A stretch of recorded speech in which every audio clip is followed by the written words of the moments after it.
사울은 그가 죽임당함을 마땅히 여기더라. 그날에 예루살렘에 있는 교회에 큰 박해가 있어 사도 외에는 다 유대와 사마리아 모든 땅으로 흩어지니라. 경건한 사람들이 스데반을 장사하고 위하여 크게 울더라. 사울이 교회를 참멸할세 각 집에 들어가 남녀를 끌어다가 옥에 넘기니라. 그 흩어진 사람들이 두루 다니며 복음의 말씀을 전할세 빌립이 사마리아 성에 내려가 그리스도를 백성에게 전파하니 무리가 빌립의 말도 듣고 행하는 표적도 보고 한 마음으로 그가 하는 말을 따르더라. 많은 사람에게 붙었던 더러운 귀신들이 크게 소리를 지르며 나가고 또 많은 중풍병자와 못 걷는 사람이 나으니 그 성에 큰 기쁨이 있더라. 하나님의 말씀은 생명이기 때문에 마음에 떨어지면 마치 밭에 씨앗이 떨어지듯이 열매를 맺게 됩니다. 씨앗은 작은 것이지만 그러나 그 안에 생명이 있기 때문에 나중에는 큰 나무가 됩니다. 오늘 이 시간 하나님의 말씀이 여러분의 영혼에 떨어지기를 바랍니다. 여러분의 영혼에 하나님의 생명이 역사하여 그죠? 여러분 속에 놀라운 그런 역사가 일어나 가지고 큰 나무가 되고 열매를 맺듯이 그런 은혜가 있기를 바랍니다. 하나님께 초점을 딱 맞추는 그런 시간 됩시다. 집중하는 시간 됩시다. 오늘은 장벽을 넘어서라는 제목이 되겠습니다. 그게 어떤 장벽이든지 장벽을 뛰어넘는 사건을 보면 우리는 감동을 받게 됩니다. 예를 들어 1989년 11월 9일 날은 베를린 장벽이 무너졌습니다. 그래서 온 세계 사람들이 다 감동을 받았습니다. 61년도부터 장벽이 쳐졌다가 20몇 년 만에 무너져 내리고 그죠? 하나가 되고 화평이 이루어지고 그죠? 어떤 장벽을 넘어가는 사건이 이렇게 감동을 줍니다. 호주에 여러분 닉 부이치치라고 태어날 때부터 팔과 손이 없죠. 그리고 다리가 없잖아요. 발만 조금 붙어 있잖아요. 그러니까 소위 말해서 몸뚱아리만 있잖아요. 근데 이 사람이 세계적인 복음 전도자가 되고 동기부여가가 되고 세계적 영향력을 가지고 있는데 그 왜냐? 장벽을 넘어섰기 때문이죠. 그래서 오늘 본문은 교회 역사에서 큰 전환점이 되는 사건입니다. 이게 장벽을 넘어가는 이제 그런 사건입니다. 그러니까 스데반이 순교를 당하고 난 다음에 예루살렘 교회에 대박해가 있었습니다. 교회가 스데반을 장사 지내면서 많이 울었어요. 그렇지 않겠습니까? 슬퍼합니다. 근데 슬퍼할 겨를도 없이 사울이 교회를 멸하기 위하여 멸하고 실제로 그리고 사람들을 성도들을 잡아다가 옥에 가두고 하면서 그 바람에 엄청난 대박해의 광풍이 예루살렘에 휘몰아치게 되었습니다. 굉장히 충격적이었어요. 사람들은 박해를 피해서 이방 지역으로 흩어집니다. 모든 것이 끝장날 것만 같은 살벌하고 그런 위험스러운 상황이었습니다. 하지만 여러분 하나님이 그 상황 가운데 계시면 부정적인 상황이 부정적인 것으로 끝나지 않습니다. 중요한 것은 하나님이 그 상황 가운데 계시는 것입니다.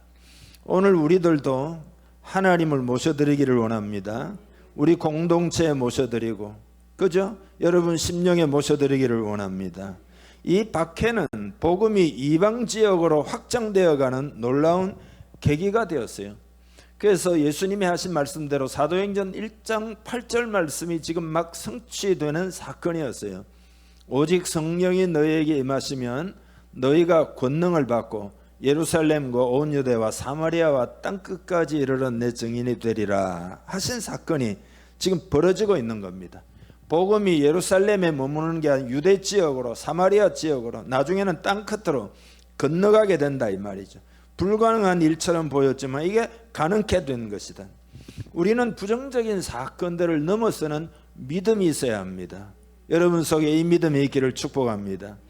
영적 성숙이라는 것이 뭡니까? 영적 성숙은 부정적인 상황 속에서도 하나님을 바라보고 하나님의 계획을 바라볼 줄 아는, 그게 영적 성숙입니다. 여러분이 영적으로 성장했습니까? 그렇다면 부정적인 상황 속에서도 하나님의 손길, 하나님의 계획을 바라본다 이 말이죠. 하나님이 하시는 일은 인간의 생각을 초월합니다. 기묘합니다. 그래서 오늘 본문의 사건을 통하여 장벽을 뛰어넘는 믿음을 배워야 됩니다. 여러분, 우리 모두에게는 장벽을 뛰어넘어야 할 필요가 있잖아요. 그죠? 장벽을 뛰어넘는 믿음을 배우는 시간이 되기를 축복합니다. 옆 사람 우리 인사부터 한번 합시다. 장벽을 뛰어넘는 믿음을 배웁시다. 하나님의 축복을 경험하려면 장벽을 넘어서야 합니다. 어떤 장벽을 넘어서야 되느냐? 제일 먼저는 뭘까요? 자기 연민의 장벽입니다. 여러분, 구약 성경의 요셉은 형들의 시기심으로 말미암아 버림을 받고, 그죠? 큰 구덩이에 갇히고, 대상들이 지나갈 때 그 팔아 넘겨가지고 노예 생활을 하잖아요. 감옥 생활도 하잖아요. 13년간의 모진 고통은 그를 위축시키기에 충분했죠. 여러분, 우리 앞을 가로막는 예를 들어 질병이나 무슨 가난이나 혹은 실패나 혹은 불행이나 어떤 역경 같은 것들은 우리 인생을 크게 위축시키겠죠. 좌절과 시리에 빠지게 하겠죠. 엘리야도 위대한 선지자지만은 그러나 이세벨이 죽이겠다 할 때에 로뎀나무 아래에 쓰러져 스스로 죽기를 구한 것, 그것도 역경의 바람이 너무 거세기에 불어닥쳤기 때문이었어요. 여러분, 이때 조심해야 될 게 뭐냐? 그게 바로 자기 연민을 조심. 하나님의 사람으로 승리하려면 자기 연민의 장벽을 넘어서야 됩니다. 요셉이 자기 연민에 사로잡히지 않을 수 있었던 이유는 뭐냐? 뭘까요? 그거는 사건을 구속사적으로 해석을 했기 때문입니다. 즉, 이 말이 뭐냐 하면은 형들에게 버림을 받고 노예로 팔려가지고 큰 고생하고 억울한 누명을 쓰고 감옥에 들어가고 이 13년 동안에 가진 그 고생, 고난을 바라볼 때 그것이 하나님이 지금 가뭄으로 인하여 기근으로 인하여 죽어가고 있는 자기 민족을 살리는 지금 이 시점을 위해서 하나님이 이제 나를 구원의 도구로 아브라함에게 하셨던 그 언약 있잖아요. 그 언약이 이루어지도록 하기 위하여 자기를 하나님이 여기에 애굽 땅에 먼저 보내셨다. 그래서 형들을 만났을 때 뭐라고 그러죠? 형들이 나를 판 것이 아니라 하나님이 형들을 구원하기 위하여 여기에 나를 파송하신 것이다. 그러니 형들은 나를 팔았다고 걱정하지 마소서. 애굽의 총리가 되어가지고 큰 권세를 가지게 되었을 때 형들이 두려워하지만 그러나 이렇게 안심시켰다 이건. 그러니까 이게 팔린 게 아니다. 자기는 not sold라 그랬잖아요. but sent, 보냄을 받았다. 난 팔린 게 아니라 보냄을. 여러분, 우리도 이런 눈이 열리기를 축복합니다. 오늘 이 아침에 여러분의 눈이 열리기를 축복합니다. 지금 초대 예루살렘 교회 성도들도 마찬가지입니다. 스데반의 순교와 대박해의 사건을 겪으면서도 자기 연민에 빠지지 않았어요. 위축되는 모습이 전혀 없습니다. 박해를 피해서 집과 모든 것을 잃어버리고 이방 지역으로 흩어졌지만 그들은 한탄하고 있는 것이 아니에요. 복음을 계속해서 신나게 전합니다. 칼 마르크스는 기독교는 사람들을 나약하게 만드는 민중의 아편이라고 이야기했지만 지금 여기 보면 양상이 완전히 다릅니다. 완전히 달라요. 전혀 그런 모습이 아니에요. 사절에 보면 흩어진 사람들이 두루다니며 복음의 말씀을 전했다라는 거예요. 특별히 빌립은 사마리아 성에 내려가 가지고 복음을 전하는 대담한 그런 사건이 일어납니다. 여러분, 스데반이 순교당했으니 그게 끝이 아니에요. 빌립이 나타납니다. 그리고 이 빌립은 사마리아에 가서 복음을 전했다. 이건 인종의 장벽을 넘고 전통의 장벽, 그리고 무슨 관습의 장벽, 서로 간에는 원수지간이기 때문에 북쪽 지역으로 예루살렘에 유대에서 갈 때는 사마리아 지역을 통과 안 한다는 거 아니에요. 둘러서 간다는 거 아니에요. 그러니까 큰 장벽이 있지만 성령으로 충만한 빌립이 그 장벽을 넘어섰다. 이게 어마어마한 사건이에요. 교회 복음 역사에 매우 중요한 사건입니다. 자기 연민을 넘어설 수 있는 것은 예수 그리스도를 믿는 믿음밖에 없습니다. 죽음의 장벽을 넘은 것이 십자가 예수 그리스도의 부활 사건이잖아요. 성령 받은 사람들이 완전히 다른 방식으로 자신과 세상을 바라봅니다. 고난을 구속사적으로 해석을 해요. 나의 고난은 세상을 구원하기 위하여 하나님 나를 쓰시기 위한 과정으로 구속사적으로 그렇게 이해한다, 해석한다. 여러분, 자기 연민이라는 게 뭐죠? 자기 연민. 불쌍한 내 인생, 이런 감정이죠. 아니, 내 인생이 왜 이렇게 불쌍하냐? 이게 자기 연민입니다. 이런 자기 연민은 뭐 좀 안 좋은 일을 반복적으로 경험할 때 왜 나에게만 이런 일이 생기냐? 왜 나에게는 이런 일이 생기냐? 왜 내가 이런 힘든 과정을 겪나? 하고 느끼는 감정입니다. 그래서 이런 자기 연민이 생기기 시작하면 조금만 어려움이 겹쳐도 자동적으로 슬퍼지면서 빠지는 감정, 이게 자기 연민입니다. 자신이 불쌍하고 자신이 가련하고 자신이 안 돼 보이고 나는 왜 이러나, 이런 감정입니다. 그래서 인생이 힘들다, 그런 거죠. 그래서 많은 사람들이 자기 연민에 빠지면요, 술로 해결을 하고 아주 단 것이 막 듬뿍 든 케이크를 먹고 기분 좋게 만들고, 그렇지만 그게 일시적인 해결책이 될지는 모르지만 그 이후에는 더욱 고독해지고 더욱 외로운 비련의 주인공이 되어간다, 이 말이죠.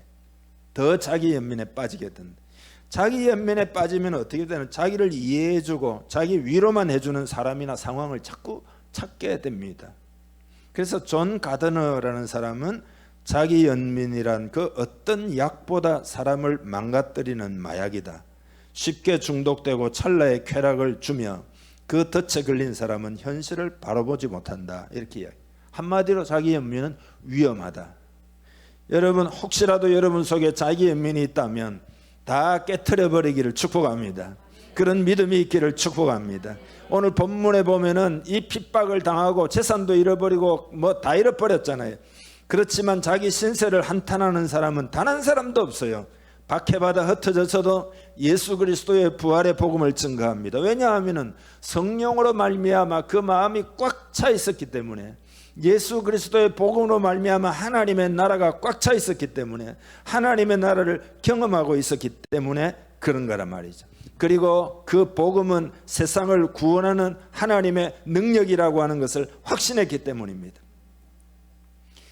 복음을 위하여 우리는 부름을 받았다는 자기 정체성을 가지고 있었어요. 그래서 인생의 의미와 인생의 목적으로 충만한 상태였기 때문에 박해를 받고 고향을 잃어버리고 무슨 집을 다 잃어버리고 해도, 목숨이 위험하고 해도 그 내적으로 충만하기 때문에 그 자기 연민의 감정이 들어올 틈이 없다, 이 말이죠.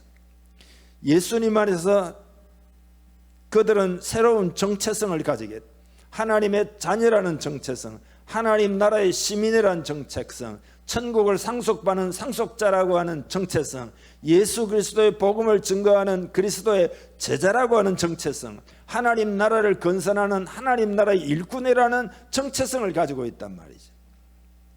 이렇게 자기 정체성을 새롭게 받아들여야 됩니다. 그런 적 누구든지 그리스도 안에 있으면 새로운 피조물이라, 이전 것은 지나갔으니 보라 새 것이 되었도다.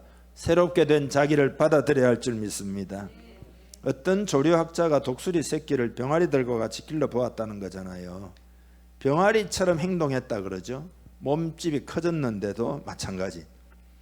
그래서 독수리 새끼에게 야성이 얼마나 남아 있는지를 실험하기 위해서 던져가지고 날려보았는데 전혀 날지를 못했다. 조금 날다가 주저앉고 날려고 하는 시도를 아예 안 하더라. 이게 영락 없는, 모양은 독수리지만 마인드는 달개 마인드. 그래서 높은 산에 이 독수리를 데려갔는데 하늘을 두리번거리던 독수리 새끼의 눈에 강력하게 그 상승 기류를 타고 날아오르는 그 독수리들이 쫙 창공에 날아가는, 그걸 계속 주시하는 거죠. 독수리 마음에 자기 안에 뭔가 꿈틀거리는 것을 느끼기 시작합니다. 좀 있다가 어떤 각성이 오는 거죠. 각성이. 그 다음에 놀라운 일이 벌어졌습니다. 갑자기 날개를 펼치더니 창공을 향하여 날기 시작한 거죠. 여러분, 우리도 마찬가지예요. 예수님 안에 있는 우리의 정체성에 대하여 각성해야 합니다. 자극이 일어나야 된단 말이죠. 우리 안에는 성령님이 계십니다. 기름 부음이 있습니다. 권세가 있고 능력이 있습니다. 우리는 병아리처럼 행동할 존재들이 아니다 이 말이죠. 하늘의 소망을 품고 살아갈 하나님의 자녀요 예수님의 제자들입니다. 여러분, 예를 들어 지금 당장 죽는다 해도 우리는 천국에 들어갈 줄 믿습니다. 영원한 하나님 나라의 행복을 누리게 될 줄 믿습니다. 자존감을 회복하기를 축복합니다.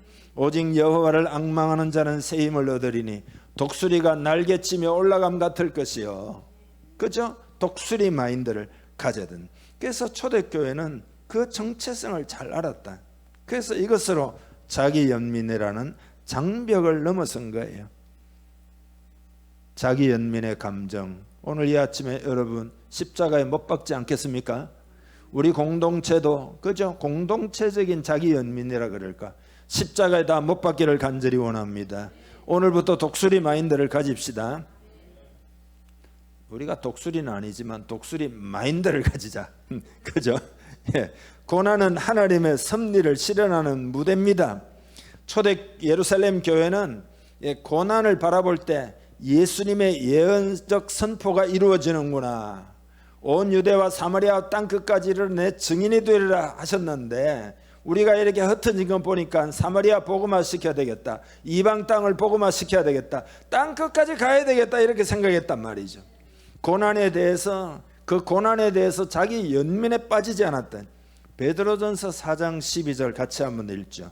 사랑하는 자들아, 너희를 연단하려고 오는 불시험을 이상한 일 당하는 것 같이 이상히 여기지 말고 오히려 너희가 그리스도의 고난에 참여하는 것으로 즐거워하라. 이는 그의 영광을 나타내실 때에 너희로 즐거워하고 기뻐하게 하려 함이라.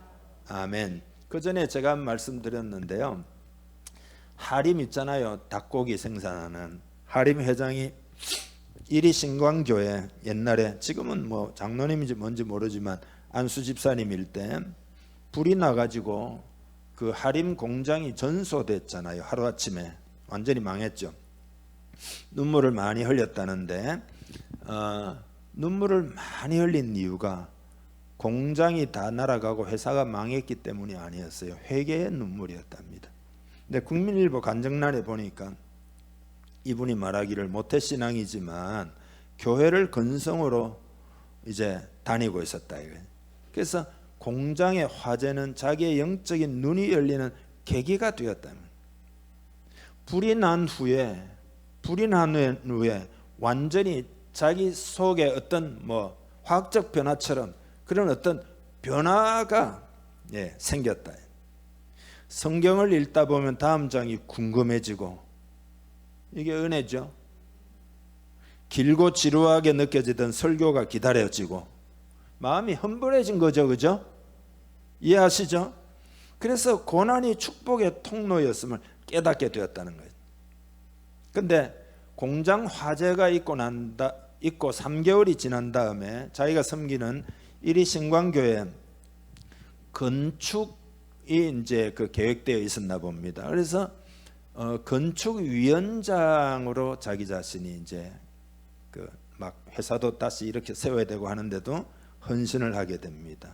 그러니까 위기 상황에 자기 연민에 빠진 게 아니라 말씀이 막 속에서 들리고 새로운 각성이 일어나기 시작하니까 하나님께 헌신하는 기회로 삼았다는 거예요. 성령의 감동에 순종했다는 거예요. 그리고 내가 죽으면 죽으리라. 그리고 교회 짓는 일에 하나님 나라 복음을 위하여 내 자신을 드려야 되겠다. 그래가지고 자기 땅을 제공하고 그리고는 헌신하기 시작하는 거죠. 예배당 건물을 짓는 동안 회사에 놀랍게도 큰 변화가, 그전에는 자기가 막 잘해보려고 애를 썼는데 교회에 신경 쓰고 그러고는 하나님께 맡겼다 이거. 근데 어떤 기회가 찾아왔는가 하면은 크게 투자의 기회가 찾아와가지고 그 공장을 완전히 그 초현대 혁신적인 공장을 짓고 닭이나 오리나 돼지고기나 또 사료 뭐 이런 것 부분에서 국내 점유율 제1위로 떠오르게 되고 큰 매출을 올리게 됩니다. 인터뷰에서 이렇게 말합니다. 성경을 보면 아브라함과 야곱, 이삭 모두 고생을 했습니다. 그러나 하나님의 말씀 안에서 살면 고난도 축복인 것을 알게 됐습니다.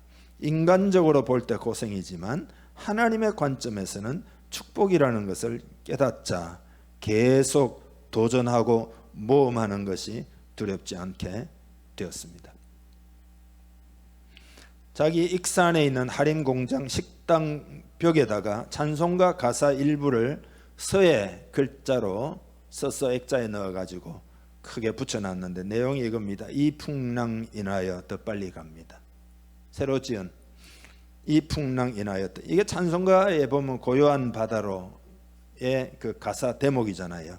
고요한 바다로 저 천국 향할 때 주 내게 순풍 주시니 참 감사합니다. 큰 물결 일어나 나 쉬지 못하나고 2절에 나오죠. 이 풍랑 인하여 더 빨리 갑니다. 네. 여러분 자기 연민 십자가에 못 박고 장벽을 넘어서는 우리 모두 되기를 원합니다.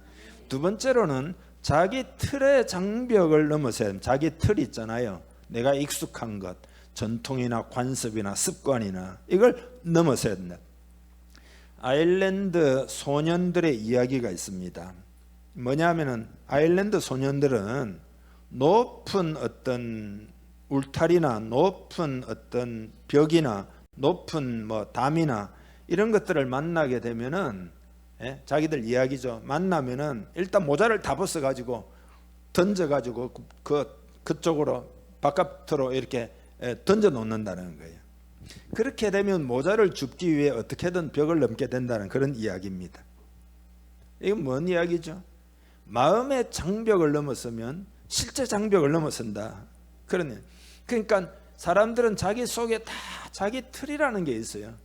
자기 틀이라는 게 있다니. 자기 전통, 자기 관습, 자기 익숙함이 있다 이거예요. 우리는 어떤 장벽에 부딪힐 때마다 내 인생 여기서 끝이 아닌가 하는 나약한 생각을 하게 돼요. 내 나이를 뭐 생각하면, 내 건강을 생각하면, 내 배경을 생각하면 뭐 내가 가진 것도 없으니까. 그래서 스스로 한계를 설정한다. 그러나 여러분 자기 틀을 발견하고 그죠? 그걸 딱 깨트려 버려야 성령의 기름 부음이 임합니다. 오늘 우리 안에 있는 이런 장벽을 깨트리면은, 자기 틀을 깨트리면 성령의 기름 부음이 임할 줄 믿습니다. 하나님의 성령으로 충만하기를 바랍니다. 유대인과 이방인이라고 하는 장벽은 극단적인 장벽입니다. 그게 원수지간이기 때문에 유대인은 사마리아인을 개처럼 취급하고 사마리아인은 유대인들을 지극히 미워하고, 사마리아 여인이 예수님 보고 그랬잖아요. 유대인인 당신이 어째서 사마리아 사람인 나에게 물을 좀 달라 하십니까? 있을 수 없는 일이다 이거죠. 그러나 주님은 뭐라고 말씀하셨죠? 예루살렘과 온 유대와 사마리아와 그랬잖아요. 딱 찍어가지고 땅끝까지 이르러 증인이 될 것이다. 어떻게 이 문화적 장벽, 인종적 장벽 이걸 넘어서느냐? 넘어서야 다음 단계로 갈 수 있다. 우리도 자기 틀을 넘어서야 합니다. 옛자에 갇히면 안 됩니다. 틀이 형성되어 있는 것들을 여러분 말씀 들을 때 깨닫고, 아, 내 안에 이런 틀이 있구나. 그것을 주님의 십자가 앞에 내려놓을 줄 알아야 합니다. 창조적인 생각을 합시다. 새로운 꿈을 꿉시다. 초대교인들이 성령으로 충만했기 때문에 이들의 마음이 한없이 자유로웠어요. 틀을 뛰어넘는 자유가 주어진 거죠. 사도행전 2장 17절에 보면 하나님이 말씀하시기를 말세에 내가 내 영을 모든 육체에 부어주리니 너희 자녀들은 예언할 것이요 너희 젊은이들은 환상을 보고 너희 늙은이들은 꿈을 꾸리라. 할렐루야. 여러분, 예언, 환상, 꿈, 이게 뭐죠? 이런 것이 주어지면 어떤 장벽도 넘어서게 돼요. 이해하시죠? 그러니까 어떤 틀이 내 속에 있어요. 근데 예언이나 환상이나 꿈이라고 하는 거는 그런 장벽, 그런 틀을 갖다가 깨뜨리고 넘어서게 만든다 이 말이죠. 성령의 사람의 특징은 뭐냐? 애벌레 속에서 나베를 보는 거죠. 계란 속에서 병아리를 보는 거죠. 성령님이 하시는 일은 뭐냐? 우리를 자유케 한다. 틀의 속박으로부터 우리를 자유롭게 한다. 성령의 역사에 순종하기를 바랍니다. 순종하기로 결단하기를 바랍니다. 우리를 가로막는 장벽들이 있는데요, 수도 없이 많겠죠. 몇 가지만 예를 한번 들어보겠습니다. 예를 들어서 남을 탓하기 장벽, 이거 깨트려야 합니다. 여러분, 이거 깨트리면 성령의 기름 부음이 임합니다. 내가 변하면 남도 변하고 세상도 변한다는 생각을 주인의식을 가져야 됩니다. 좌절의 장벽을 넘어서야 합니다. 이거 그죠? 이거 좌절의 장벽. 실패가 없이는 성공도 없다는 생각을 가져야 합니다. 할렐루야. 걱정의 장벽, 이것도 깨트려야 됩니다. 여러분, 걱정한다고 해서 미래가 변화되는 것은 절대 아닙니다. 비난의 장벽, 이것도 깨트려야 됩니다. 그죠? 비난의 장벽. 수동성의 장벽, 그죠? 여러분, 능동적이 되기를 축복합니다. 나는 개척자가 될 것이다. 내가 앞장설 것이다. 내가 먼저 실천할 것이다. 남들이 안 해도 그것이 하나님의 뜻이라면 내가 먼저 하겠다. 믿음의 발걸음을 내디딜 때 요단강도 갈라진 거잖아요. 그렇지 않습니까, 여러분? 원망의 장벽, 이것도 깨트려야 됩니다. 원망의 가장 큰 피해자는 여러분 자신들이죠. 원망스러울 때 믿음을 보임으로써 하나님을 높여야 할 줄 믿습니다. 죄의식의 장벽도 깨트려야 합니다. 예수 그리스도의 복음을 온전히 받아들이고, 할렐루야, 내 안에 죄들을 주님께 고백하고 자유를 얻어야 됩니다. 그리고 난 다음에는 담대함으로 기도하고 담대함으로 헌신해야 할 줄 믿습니다. 세계 최고 피아노 브랜드 중에 하나가 그 전에 브로드우드라고 하는, 이게 이제 265년의 역사를 가졌는데 1738년도에 존 브로드우드가 수제 피아노를 만들어 가지고 그 전통을 이제 계속해서 있는 건데, 영국 왕실에 피아노를 계속 공급했고, 그리고 베토벤, 쇼팽, 리스트 같은 사람이 이 피아노를 사용했다고 합니다. 19세기 후반에는 이 피아노가 상류 사회의 필수품이 되면서 전성기를 누렸는데요. 그러다 보니까 피아노가 막 인기잖아요. 그래서 영국에는 피아노 제작 업체가 360개나 될 정도인데 20세기 초반이 되어 가지고는 피아노를 만드는 양대 산맥, 양대 국가가 미국과 독일이 됐다. 완전 그런 가운데서 이 브로드우드가 재래식 생산 방법을 고집을 계속한 거죠. 그래서 사양길을 걷다가 결국에는 망하게 됩니다. 특별히 디지털 같은 피아노도 계속 널리 보급되면서 이제 그 역사 속에서 재정적 압박을 많이 받다가 3세기 가까운 전통에도 불구하고 이게 왜 이렇게 됐느냐? 변화를 이제 그 민감하게 대처하지 못했던 거죠. 어떤 틀을 깨트리지 못했던 거죠. 여러분, 오늘 우리가 인생을 살면서 어떻게 살아야 되느냐? 어떻게 틀을 깨트릴 수 있느냐? 그거는 십자가로 인하여 틀을 깨트릴 수 있는 그 속박으로부터의 자유가 이미 주어졌고, 그 다음에 이제 구체적인 것은 성령의 역사에 의해서 가능한 거거든요. 그러니까 핵심은 이겁니다. 성령의 인도하심에 순종하는 것이 바로 필요합니다. 성령님을 인정하고 높이고, 성령님이 말씀으로 감동을 주실 때, 여러분에게 성령님이 기도 중에 감동을 주실 때 순종하시기를 축복합니다. 순종하시기를, 이거 연습해야 됩니다. 예, 성령님께 순종하는 것, 성령님께 순종하는 것을 연습하고 또 연습하기를 바랍니다.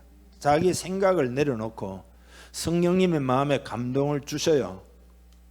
그러면 어떻게 되느냐? 순종하는 거죠. 순종하는 거죠. 순종 안 하면 어떻게 되느냐? 하나님이 벌 주시는 게 아니에요. 순종 안 하면은 내 속에 어떤 틀이 자꾸 형성돼 가지고 거기에 묶이게 됩니다. 거기에 속박당하게 됩니다. 성령의 음성에 순종을 잘하는 습관을 만들어야 됩니다. 마음에 감동을 주실 때 순종해야 합니다.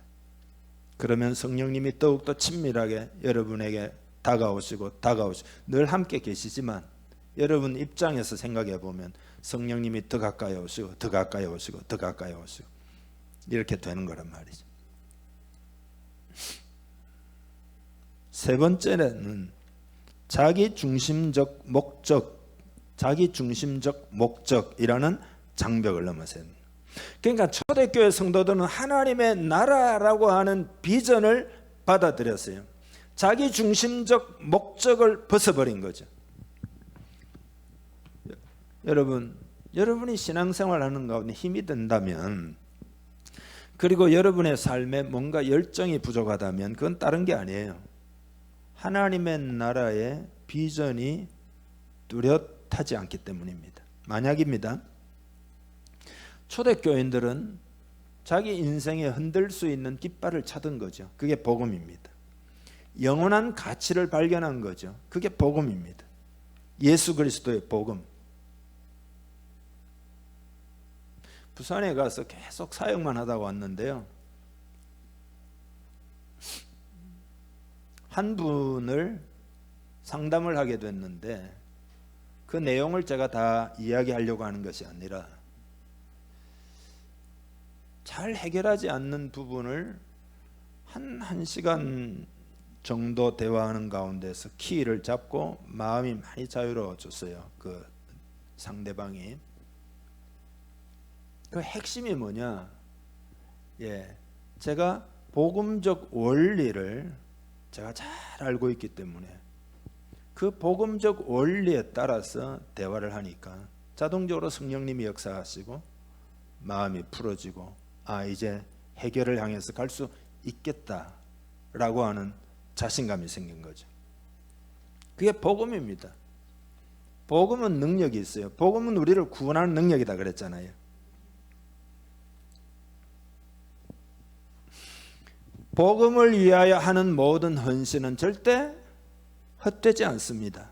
고린도전서 15장 58절에 보면 그러므로 내 사랑하는 형제들아 견실하며 흔들리지 말고 항상 주의 일에 더욱 힘쓰는 자들이 되라. 이는 너희 수고가 주 안에서 헛되지 않은 줄 알미라. 예수 그리스도의 제자로 사는 것이 얼마나 고귀한 것인 줄 깨달아야 합니다. 큰 특권입니다. 헌신이라고 하는 거는 그 복음의 가치를 깨닫고 날 구원하신 하나님이 얼마나 놀라운 분이시며 귀하신 분이시며 예수님이 얼마나 놀라운 분이신지 그걸 마음에 깨닫고 이제는 하나님 나라 주님의 목적을 위하여 제자로 살아야 되겠구나, 이렇게 자기 중심적 세계관을 넘어서야 된단 말이죠. 여러분은 더 큰 동기를 가지기를 바랍니다. 여러분은 영원한 목적을 가지기를 바랍니다. 예를 들어 저는 더 이상 삶의 의미나 삶의 어떤 목적으로 고민하지는 않습니다. 제 마음에 삶의 의미나 목적이 너무 뚜렷하기 때문이죠. 사람들에게 예수 그리스도가 필요하다라고 하는 강한 확신 때문에 나는 복음의 증인으로 살 것이다. 그러니까 의미가 거기서 다 나오고 인생의 목적이 거기서 다 나오는 거죠. 복음이 들어가면 상처 입은 영혼이 치유받는 거잖아요. 완전히 이 문제는 해결할 수 없을 것 같은데 복음이 들어가면은 그 해결이 되거든요. 그게 복음의 능력입니다. 어떤 사람에게 세 친구가 있었는데요. 다 좋은 친구들이에요. 근데 생각하기를 첫 번째 친구가 제일 소중하다, 제일 필요한 친구다. 두 번째 친구는 첫 번째보다는 못하지만 그래도 상당히 믿을 만하다. 세 번째 친구는 뭐 그냥 그저 그렇다. 그렇게까지 소중하다고 생각하지는 않았습니다. 어느 날 왕이 부르는 뭔가 잘못이 있어가지고, 잘못이 아니라 뭔가 이제 뭐 어떤 죄가 있어요. 어쨌든 재판정에 출두하라. 근데 자기로서는 특별히 잘못한 게 없어요. 그러나 나라의 입장에서는 뭔가 뭐 오해를 해가지고, 그러니까 겁이 굉장히 나잖아요. 친한 친구에게 부탁을 해서 나하고 좀 같이 가줄 수 있겠냐. 제일 귀중하게 여기는 첫 번째 친구에게 사정 이야기를 하니까 이런 지하에 거절을 해가지고 크게 실망을 해요. 둘째 친구에게 자초지종을 이야기하면서 부탁을 하니까, 그래 내가 궁궐 입구까지는 같이 가주겠네. 그러나 왕 앞에까지는 나는 갈 수는 없네. 그래서 상당히 실망이 됩니다. 하는 수 없이 세 번째 친구에게 기대하기 힘들지만 방법이 없으니까 이야기를 합니다. 그런데 그 셋째 친구가 대뜸 하는 이야기가, 그렇지, 내가 가야지. 응? 내가 자네의 를 반드시 대변하고 내가 왕 앞에서 자네의 어떤 결백함을 내가 알고 있으니까 다 증거해 주겠네 하면서 따라 나서는 거죠. 어떤 사건이 일어나니까 진짜 친구가 누구인지를 알게 되었습니다. 임금은 하나님을 말하고 재판정은 마지막 날 하나님의 심판대를 말하고, 첫 번째 친구는 돈을 말합니다. 돈. 인생의 마지막엔 다 놓고 가야 할 친구다 이거죠. 두 번째 친구는 가족과 친지들인데 무덤까지만 따라갑니다. 그 이상은 못 따라갑니다. 세 번째 친구는 예수님이신데 하나님 앞에 설 때 나를 위하여 대언해 주시는 분이시죠. 여러분에게 예수님이 얼마나 귀한 분입니까? 그 예수님을 여러분이 얼마나 사랑합니까? 우리가 받은 복음이 얼마나 귀한 것이냐 이 말이죠. 우리는 복음의 은혜를 입었다 이거죠. 사람들을 살리고 영혼까지 책임져 주는 그 복음의 은혜를 입었다. 복음으로 내가 은혜를 입었으니 다른 사람들도 은혜를 입어야 되겠다. 이게 비전이거든요. 이게 사명이거든요.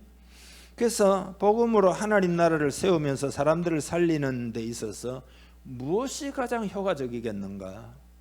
무엇이 가장 효과적이겠는가? 그게 소그룹이에요. 소그룹이 주님의 전략입니다. 여러분 이렇게 하시기를 바랍니다. 여러분 주변에 방황하는 사람이 있거들랑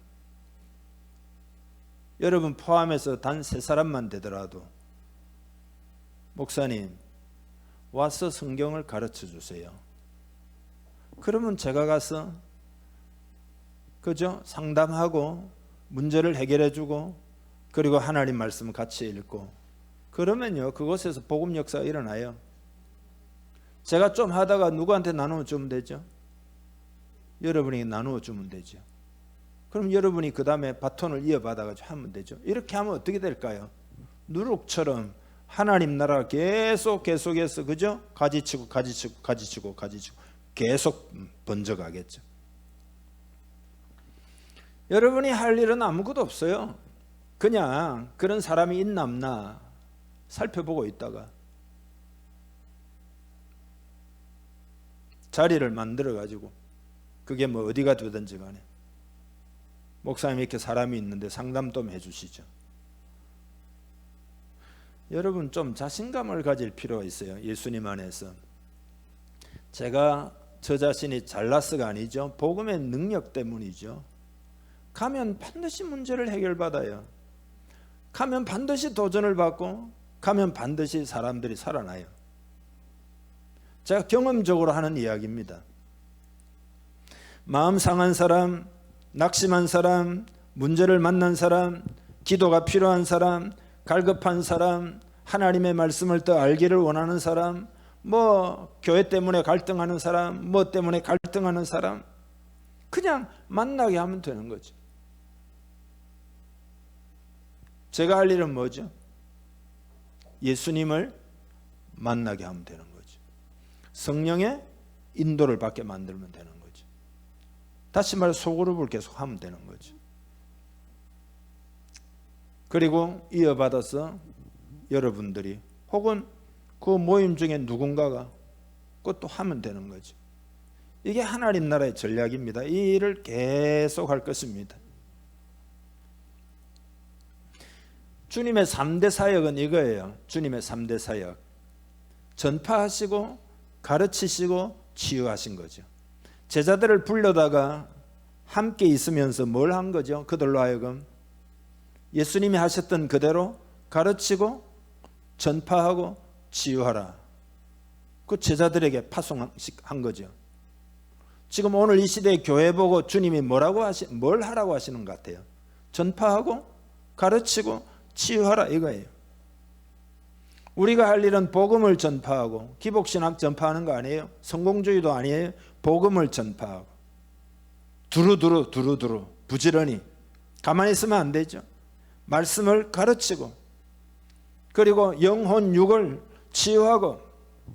우리 교회는 이거 잘 할 수가 있어요. 하기만 하면 돼요. 은혜 받은 대로 나누면 된다니까. 내가 하는 게 아니라니까요. 예수님 이름으로 하는 거고 복음이 하는 거고 성령님이 하시는 거죠. 이 이야기를 하고 말씀을 오늘 시간 좀 갖지만 마무리를 하려고 하는데, 라이언 일병 구하기, 스티븐 스필버그 감독의 톰 행커스 주연의 유명한 영화 있잖아요. 2차 대전이 배경이고 라이언 가의 형제가 4명 있는데 다 참전을 하고 3명이 사망하죠.